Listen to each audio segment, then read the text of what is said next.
हाल ही में supreme court ने अनुसूचित जातियों और अनुसूचित जनजातियों के उपवर्गीकरण की अनुमति दी है।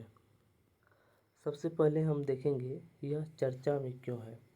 भारत के सर्वोच्च न्यायालय ने पंजाब और हरियाणा उच्च न्यायालय के पुनर्विचार निर्णय में एक ऐतिहासिक फैसला सुनाया, जिसमें राज्यों को आरक्षण के प्रायोजनार्थ अनुसूचित जाति एससी और एसटी जैसे आरक्षित श्रेणी समूहों को उपवर्गीकृत करने का अधिकार दिया है। 6-1 के बहुमत वाले इस फैसले ने ईवी चिन्नैया बनाम आंध्र प्रदेश राज्य मामले में 2004 के फैसले को पलट दिया है, जिससे भारत में आरक्षण नीतियों का परिदृश्य मौलिक रूप से बदल गया है। सुप्रीम कोर्ट का एससी और एसटी के उपवर्गीकरण पर क्या फैसला था, उन्हें हम देखेंगे। उपवर्गीकरण की अनुमति। न्यायालय ने फैसला दिया कि राज्यों को संवैधानिक रूप से पिछड़ेपन के विभिन्न स्तरों के आधार पर अनुसूचित जातियों और अनुसूचित जनजातियों को उपवर्गीकृत करने की अनुमति है। 7 न्यायाधीशों की पीठ ने फैसला सुनाया कि राज्य अब सबसे वंचित समूहों को बेहतर सहायता प्रदान करने के लिए 15% आरक्षण कोटे के भीतर अनुसूचित जातियों को उपवर्गीकृत कर सकते हैं। भारत के मुख्य न्यायाधीश ने उपवर्गीकरण और उपवर्गीकरण के बीच अंतर पर जोर दिया तथा इन वर्गीकरणों का उपयोग वास्तविक उत्थान के बजाय राजनीतिक तुष्टीकरण के लिए करने के प्रति आगाह किया। न्यायालय ने कहा कि उपवर्गीकरण मनमाने या राजनीतिक कारणों के बजाय अनुभवजन्य आंकड़ों और प्रणालीगत भेदभाव के ऐतिहासिक साक्ष्य पर आधारित होना चाहिए। निष्पक्षता और प्रभावशीलता सुनिश्चित करने के लिए राज्यों को अपने उपवर्गीकरण को अनुभवजन्य साक्ष्य पर आधारित करना चाहिए।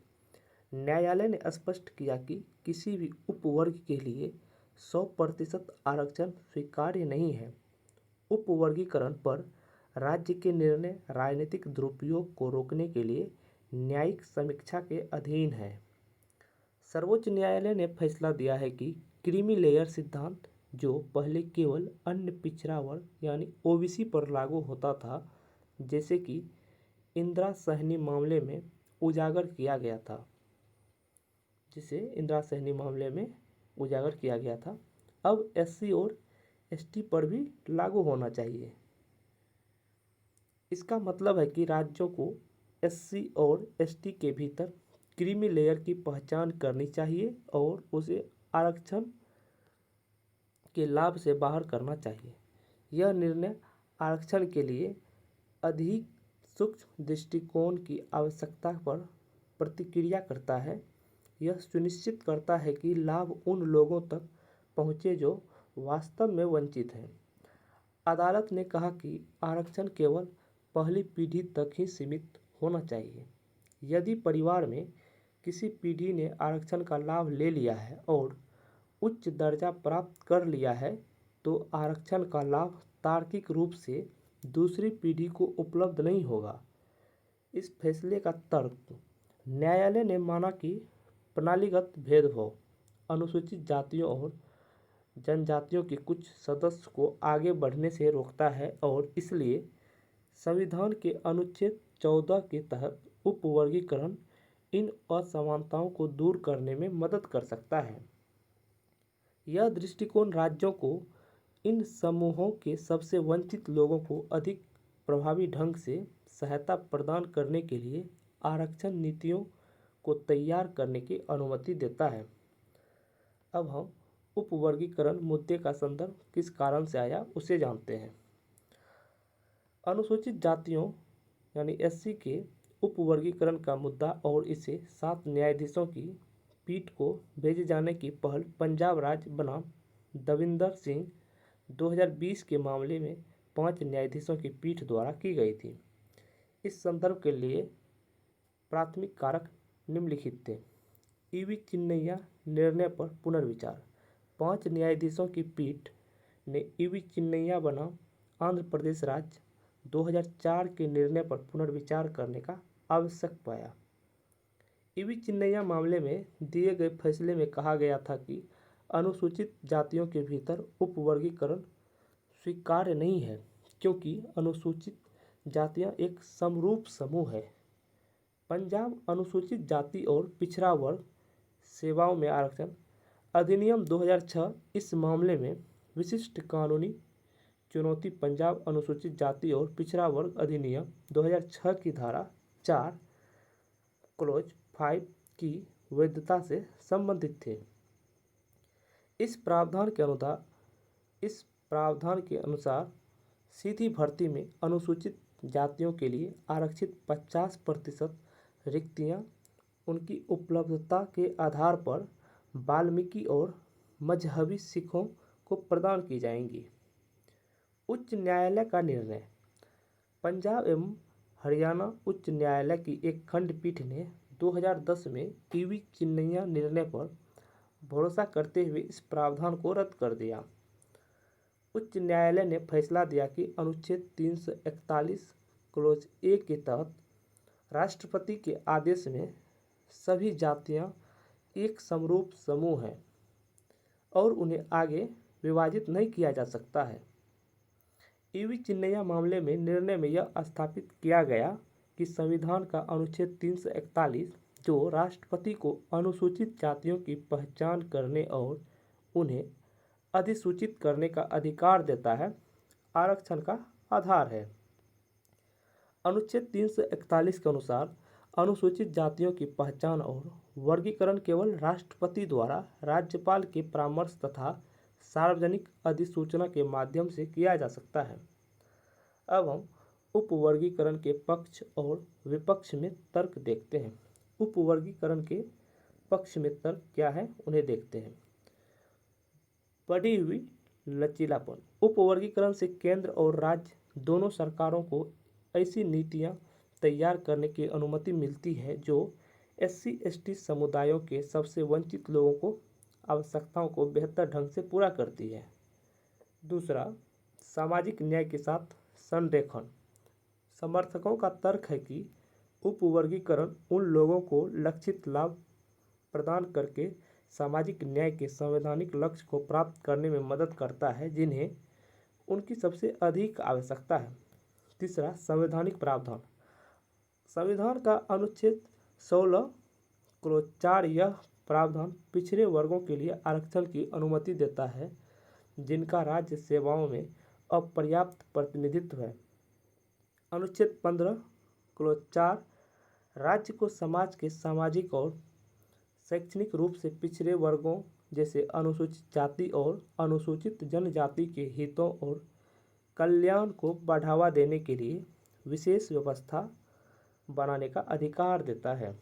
अनुच्छेद 342A राज्यों को सामाजिक और आर्थिक रूप से पिछड़े वर्गों की सूची बनाए रखने में लचीलापन प्रदान करता है।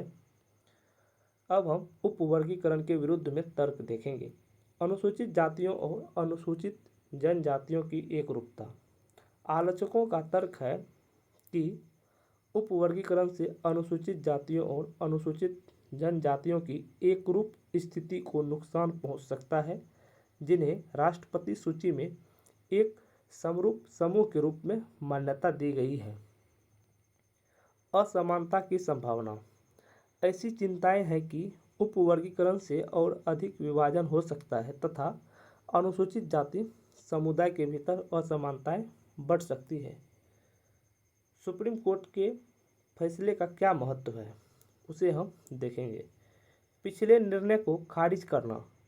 सर्वोच्च न्यायालय के निर्णय ने ईवी चिन्नैया के निर्णय को पलट दिया है, जिसमें पहले कहा गया था कि SC और ST एक समरूप समूह है और इसलिए राज्यों द्वारा आरक्षण के प्रयोजनों के लिए उन्हें उप विभाजित नहीं किया जा सकता है और भारतीय संविधान के अनुच्छेद 341 के तहत यह असंवैधानिक है।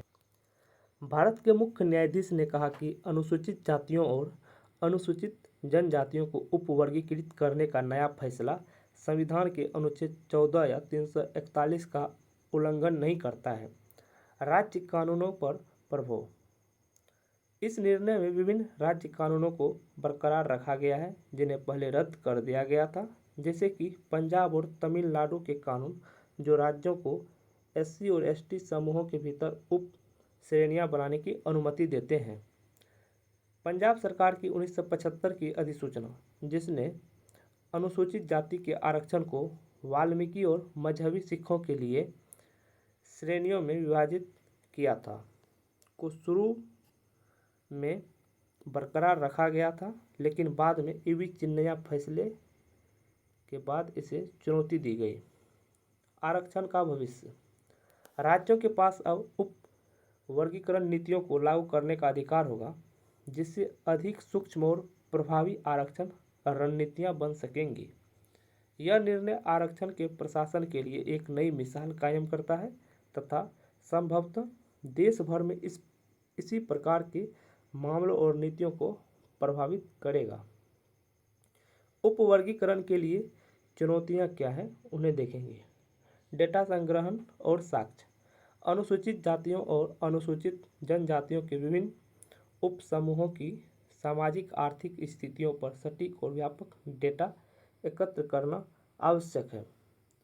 राज्यों को अपने उपवर्गीकरण निर्णय को सही ठहराने के लिए अनुभवजन्य साक्ष्य पर निर्भर रहना चाहिए। डेटा की सटीकता सुनिश्चित करना और पूर्वाग्रहों से बचना चुनौतीपूर्ण हो सकता है। हितों में संतुलन। उपवर्गीकरण का उद्देश्य सबसे वंचित उपसमूहों का उत्थान करना है, लेकिन प्रतिस्पर्धी हितों में संतुलन बनाना जटिल हो सकता है। एकरूपता बनाम विविधता। जबकि उपवर्गीकरण नीतियों को अनुकूलित करने की अनुमति देता है, इससे राज्यों में भिन्नता हो सकती है। एकरूपता और स्थानीय आवश्यकताओं को संबोधित करने के बीच संतुलन बनाना एक चुनौती है। यह सुनिश्चित करना महत्वपूर्ण है कि उप श्रेणियां आरक्षण नीतियों के समग्र लक्ष्यों को कमजोर न करें। राजनीतिक प्रतिरोध। उपवर्गीकरण नीतियों को राजनीतिक समूहों से विरोध का सामना करना पड़ सकता है, जो आरक्षण प्रणालियों में परिवर्तन का समर्थन या विरोध करते हैं, जिसके परिणामस्वरूप संभावित देरी और संघर्ष हो सकता है। सामाजिक तनाव। उपवर्गीकरण से अनुसूचित जाति, अनुसूचित जनजाति समुदायों के भीतर विद्यमान सामाजिक तनाव बढ़ सकता है, जिससे समुदाय के भीतर संघर्ष और विभाजन पैदा हो सकता है। प्रशासनिक बोझ। उप श्रेणियों को बनाने, प्रबंधित करने और अद्यतन करने की प्रक्रिया से सरकारी एजेंसियों पर महत्वपूर्ण प्रशासनिक बोझ बढ़ जाता है, जिसके लिए अतिरिक्त संसाधनों और जनशक्ति की आवश्यकता होती है। अब हम आगे की राह देखेंगे। राज्यों को ऐतिहासिक भेदभाव, आर्थिक असमानताओं और सामाजिक कारकों पर विचार करने की आवश्यकता है। राजनीतिक प्रेरणाओं से बचना और निष्पक्षता सुनिश्चित करना महत्वपूर्ण है। आगामी जनगणना का लाभ उठाकर अनुसूचित जातियों और अनुसूचित जनजातियों पर व्यापक आंकड़े एकत्र करना, जिसमें उपसमूह विशिष्ट जानकारी भी शामिल हो। विश्वसनीयता और पारदर्शिता बनाए रखने के लिए स्वतंत्र डेटा सत्यापन प्रक्रिया स्थापित करें। उपवर्गीकरण के लिए स्पष्ट और वस्तुनिष्ठ मानदंड निर्धारित करें। व्यक्तिपरक या राजनीतिक रूप से प्रेरित निर्णयों से बचें। जाति या जनजातीय संबद्धता के बजाय सामाजिक आर्थिक संकेतकों को प्राथमिकता दें। प्रभाव की निगरानी करना और परिणामों के आधार पर नीतियों को समायोजित करना आवश्यक है। यह सुनिश्चित करना कि लाभ लक्षित लाभार्थियों तक पहुँचे एक सतत प्रक्रिया है। ऐतिहासिक नुकसानों को दूर करने के लिए अस्थायी उपाय के रूप में उपवर्गीकरण को मान्यता दी जाए। अनुसूचित जातियों और अनुसूचित जनजातियों के समग्र सामाजिक आर्थिक विकास और सशक्तिकरण पर ध्यान केंद्रित किया जाए, जैसे व्यापक सामाजिक और आर्थिक स्थिति में सुधार होगा। आरक्षण पर निर्भरता धीरे धीरे कम होती जाएगी।